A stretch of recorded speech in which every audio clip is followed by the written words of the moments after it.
বহির্বিশ্বের দালাল রাজনীতিবিদদেরকে বহুবার কেনাবেচা করা যায়, এটার অনেক জ্বলন্ত প্রমাণ আছে। তাদেরকে টাকা পয়সা দিয়ে অন্য দেশের পিছনে লেলিয়ে দেওয়া যায়। এখন আমরা বাংলাদেশিরা যে জায়গায় দাঁড়িয়ে আছি, আমাদের আর পিছনে ফিরে যাওয়ার সুযোগ নেই। আমরা টিকে থাকতে গেলেও নানান ধরনের অশান্তি বিরাজ করবে। আবার আমরা যদি টিকে না থাকি, তখন আমাদের অস্তিত্বই বিলীন হয়ে যাবে। সুতরাং অশান্তি যখন আমাদের নিশ্চিত, আমাদেরকে টিকে থাকতেই হবে যে কোনো মূল্যেই। বহির্বিশ্বের শত্রুদেরকে আমাদের এখন মোকাবেলা করতে হবে। একটা সময় ছিল যখন শুধুমাত্র আমাদের ফ্যাসিস্টরাই আমাদের শত্রু ছিল। তারা এখন পালিয়ে গিয়ে আমাদের দেশের টাকাগুলো পাচার করে নিয়ে এখন সেই টাকা দিয়ে আমাদের পেছনে শত্রু লেলিয়ে দিচ্ছে। এই শত্রুদেরকে ভয়ের কিছু নাই, কারণ এই শত্রুদেরকে মোকাবেলা করে বিশ্বের অনেকগুলো দেশ এখনও টিকে আছে।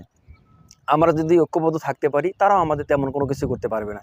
এগুলো অসংখ্য উজ্জ্বল নিদর্শন আছে সারা বিশ্বেই। যেমন মায়ানমারের উপর তারা নানান ধরনের অবরোধ চাপিয়েছে, তারপরে মায়ানমার টিকে আছে।